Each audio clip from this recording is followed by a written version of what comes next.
Compendium podcast hosted by Leadership Books. In just a moment, our host, Joseph Baker, will be joining us, along with a very special guest. Before we get started, I would like to introduce you to Joseph.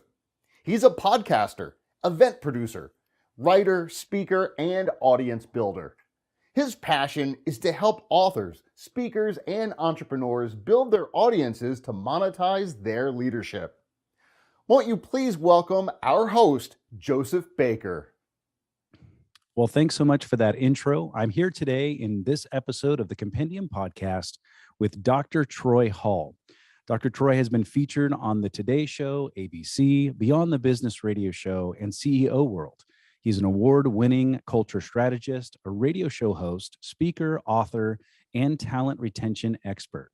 His doctorate in Global Leadership and Entrepreneurship has sent him across the globe to help leaders create cultures of cohesion and retain top talent in their organizations.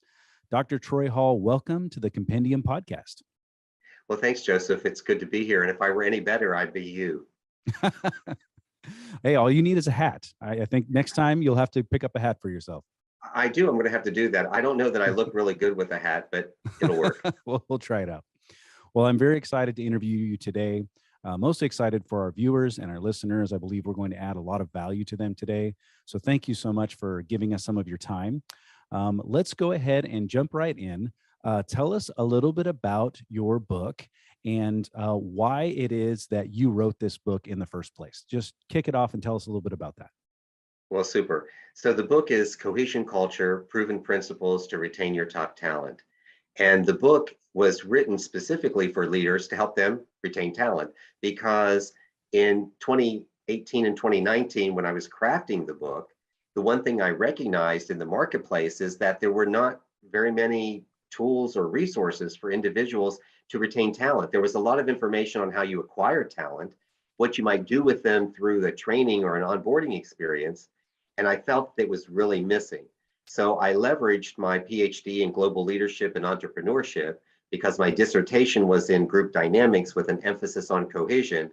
And what I recognized and through all of that research is that cohesion is that phenomenon that holds organizations together and allows them to perform and allows them to have that level of engagement that they're looking for with employees. And they don't have to worry whether employees are happy or satisfied, just that they work cohesively together. And you can then have happy and satisfaction as a great byproduct, but your focus is on cohesion. And so that's how I wrote the book, and that's why I wrote it. Excellent. In the description of your book, you talk about 3 separate acts. I'll just read this. It says, in 3 separate acts, Dr. Troy focuses on the actions or behaviors leaders will want to keep, be mindful of, or avoid doing altogether. Now, I don't want you to spill all of your secrets of your book because we want people to actually buy it, right?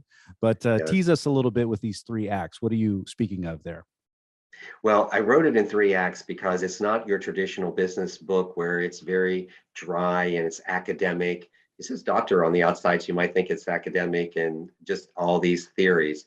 I have a love for theater. I have a love for stories. I love storytelling, music. I can't sing. What I lack in tone, I make up for in volume, but that doesn't necessarily help. So I wanted to combine these elements because I found that when you teach through metaphors, when you use analogies and examples, people can take complex concepts and they can bring it down into a way in which they can go, wow, that really makes sense and I can relate to that. So the acts were 3 acts because I've thought of 3 acts in a play. So that's why we did it that way. And so Act 1 is about being a leader. It is the things that you need in leadership. It's taking a look at leadership theories and studies that really help form the leader who can lead a good culture where you're infusing cohesion. And the second act is about building the culture. How do I build that culture around the core values of the organization, understanding that my beliefs come from my values, my attitudes is a reflection of my beliefs, and my behaviors is a manifestation of all 3 of them. And then lastly, it's putting it together. How do I do it? So on page 103 of the book, which is in the last act, I actually give you a cohesion culture talent retention model so that you have a visualization of what it looks like when all of the parts are working together. Excellent. Now, if you go back in time before you wrote the book, what was the big problem or challenge that you were seeing that you specifically wrote this to address? Like, what was the catalyst thing that made you think, I need to write this book? Well, one thing is that I believe that organizations still today fail to treat their employees as the greatest asset that they are. Mm, That oftentimes individuals come into an organization and the leadership then thinks, because we have got this agreement that I'm going to pay you every week or 2 weeks or month or whatever, that you now do whatever it is that I tell you to do, that there isn't that connection between the employee and the organization. I also found that we were always spending so much time and energy on acquiring people. Why aren't we keeping them? What happens? It's like this big revolving door where people are going in and out.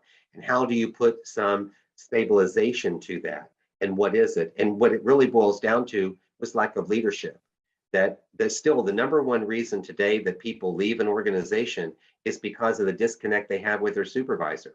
And even further today, in the last 2 or 3 years, as we become more aware socially of people who've been marginalized and people who have been oppressed and left out, is that lack of inclusion is now being further defined. So realistically, those were the problems that were happening at the time. And I was a little bit ahead of the curve, if you think about it. sure. Absolutely. Absolutely. Tell us about an aha moment that you had while you were writing this book. Maybe even something that didn't make it into the book, but just a real aha moment that you had personally. Well, let's see. So it's almost like trying to ask the difference between which is a better movie, Gone with the Wind or The Wizard of Oz. And I did use The Wizard of Oz, by the way, in chapter 6. And that was my aha moment when Mm, I actually could take a movie and bring the whole cohesion culture concept together by using it with the characters of Dorothy, the Scarecrow, the Tin Man, and the Cowardly Lion, and the Wicked Witch, and the Wizard of Oz, and how all those characters actually can give you a true representation of what it's like when you operate as a team that is a cohesive unit. So tell us about something that did not make it into the book, something that maybe you even look back and think, man, I wish I would have included that story. I wish I would have included that concept. Is there anything that if our readers buy it today, that you would like to just add in there so that they would know about it? Well, I didn't know about it at the time, but one of the things I am working on is the whole concept of remote work and how the culture works with remote work, because it really wasn't that prevalent, as it is today. A lot of the things, though, that I left out of the book have to deal with my journey in leadership. And that's how, and the reason why I wrote the book Fanny Rules, which is a tribute to my mother's leadership legacy, but it's all the lessons that she taught me. And so I didn't have enough time and enough space in the Cohesion Culture book to include them. So I wrote it as a companion book that kind of helps you from a mentoring standpoint to say, here's some great leadership examples. And these are my life lessons that I learned by things that I did and how my mom interacted with me based on the things that I did to actually, really produce the type of leadership that I think is effective today for interacting with people, to really treat them the way they need to be treated. You see, too much of what happens today is people focus on all the things they need to give a person. And they think that relationships are all built on, I'm going to give you something, I give you something, I give you something. But the reality is that culture is built on how you treat people, not the treats you give them. Wow, that's powerful. I'm going to put that on Twitter right now. Can you hold on one second? Yeah, sure. No, that was great. That was very powerful. So tell us a little bit about what you do personally, the services that you offer. Clearly, you're an author, but you do a variety of other things. How is it that you help people these days? So I serve as a consultant and as an executive performance coach. So I work with organizations to guide leaders to retain their talent by helping them infuse cohesion into their culture so that they create this safe workspace where people have a sense of belonging, value, and shared mutual commitment. And that's where my engagement activities work. And I work in all industries. So I have a variety of clients, whether it's in architecture, legal field, whether it's in medical, manufacturing, financial services, marketing, insurance. So I have clients in all those areas. And I've been fortunate enough, because of my travels, that I have clients in around the world. So I've done projects in Australia, in Kenya, in the Philippines, Canada, and currently today I have two clients that are global. One is in Edinburgh, Scotland, and the other one is in the Philippines, in Cebu, in the Philippines. Very cool. Very cool. Sounds like you're staying very active these days. I am. As a matter of fact, I can't believe how busy how busy it is, but I really love it. I enjoy the opportunity. I subscribe to the leadership theory that says that the leaders, we have the ability to motivate, influence, and enable others to be successful. And the main concept of leadership that supports the Cohesion Culture program is a transformative leader. And that transformative leader has to think of others first and then self. And one example of that had to do with when I was traveling in Kenya and I met these three men. And so I have the little story as three men in a sewing machine. So I'm going to give you a very abridged version of that story. It's actually in the book. It's in the epilogue of the Cohesion Culture book. But these gentlemen were in a town, in a community that was ridden with poor economic conditions, and it was crime and all sorts of drugs, prostitution, no education, housing conditions worse than any place you might find in the US. And they were rescued by missionaries and they were given an education. And instead of running away, they went back to their village. They thought of others and then self. And they said that the number one thing they wanted to deal with was prostitution because it really contributed to the crime, poor economic conditions, living situations, and so forth. And they knew the difference between helping a person who said that prostitution is my life and the person who says prostitution, I have no choice. So they chose I have no choice because they felt they could change the mindset of that individual. That individual might be teachable. And so they taught them to sew. And I asked them, I said, that's really amazing. How many sewing machines, how much did you do? Because in my mind, I'm thinking like here from the US, like, oh, we have a big space and we've got all of this equipment and we have brochures and we have people lined up. And they said one sewing machine. I said, why one?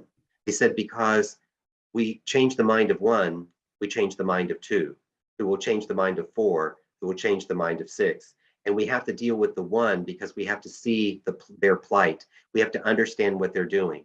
And that led me to this message that I deliver when I do speaking, because I actually speak at conferences and events. And that is, you cannot serve the many until you serve the one. And leaders realize that they have a group of people that they sometimes refer to as I lead them. But they must always remember that it is a group of individual hims and hers. And they must see that humanness of the individual before they can figure out how to help them as either a collective group or to help them individually. Wow, very powerful. Thank you for sharing that story with us. You're welcome. If our viewers and listeners would like to learn more about you and your services and all that you do, where would we find you online? So you can find me at Dr. Troy Hall. So that's pretty easy. So LinkedIn, Instagram, Twitter, Facebook, it's Dr. Troy Hall. And you can go to my website, which is drtroyhall.com. Excellent. So I keep it simple. It's those nice 10 little letters that you have to remember. So Dr. Troy Hall, Dr. Troy, and add the Hall. Excellent. And be sure to pick up Dr. Troy Hall's book, Cohesion Culture, at leadershipbooks.com. Also, Fanny Rules. Is that book on leadershipbooks.com as well? Yes, it is as well. It is. Just wanted to confirm. Yes. Absolutely. Yeah. Both awesome. of those became, Cohesion Culture was a best-selling title, and Fanny Rules was #1 in business and professional humor. Very good. Very good. So, Dr. Troy, if you were to leave us with one thought, imagine if our viewers and listeners actually missed the whole first part of this podcast, but they tuned in right now. If you could leave us with just one gold nugget, what would you leave us with today? Well, what I would say to you is this. I would say that how you will be successful in life is to remember this concept, that you don't have to know everything. You just need to be teachable. Great. Very powerful. Thank you. You're welcome. Thank you. Well, thank you to all of our viewers and our listeners today for tuning in to the Compendium podcast. We've been here with Dr. Troy Hall. You can find him, Dr. Troy Hall, on all the social media platforms, also drtroyhall.com. Be sure to pick up his book at leadershipbooks.com, and we will catch you in the next episode. Thank you for joining us for today's broadcast. I do hope you enjoyed it as much as I did. And be sure to visit us online at leadershipbooks.store. There you'll find the works of some of the finest thought leaders today.